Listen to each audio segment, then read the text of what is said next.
Hello everyone, જય દ્વારકાધીશ। જો અહીંયા હું આજે ઊંધિયું બનાવવાની રેસીપી આપને બતાવીશ। તો એના માટે મેં બધું ચોપ કરી લીધું હતું, ઝીણું ઝીણું મિક્સ વેજીટેબલ। અને અહીંયા જો મેં વઘાર ચડાવી દીધો છે। કુકરમાં જીરું, રાઈ અને હિંગ નાખી અને હું એને થોડું સાંતળાવા દઈશ અને પછી હું મારું બધું વેજીટેબલ્સ એની અંદર એડ કરી દઈશ। બધા વેજીટેબલ્સને એકદમ સરસ સાંતળાઈ જાય અને પછી એની અંદર થોડું હળદર અને થોડી અમથું સોલ્ટ બંને એડ કરી અને બધાને થોડી વાર સતળાવા દઈશું।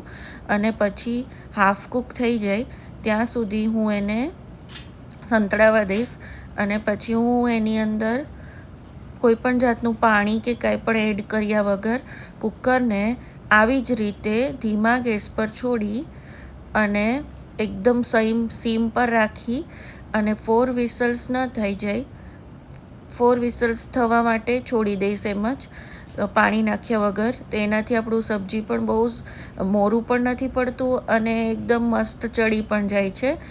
પછી હું ગ્રેવી માટે અલગ વઘાર કરીશ। એના માટે જો મેં અહીંયા ઓનિયનને ક્રશ કરીને બધું ટોમેટોને બધું નાખીને મસ્ત વઘાર કરી લીધો હતો અને લાસ્ટમાં બધું સબ્જી એડ કરી અને ગરમ પાણી નાખી અને રસ્સો બનાવી દીધો હતો।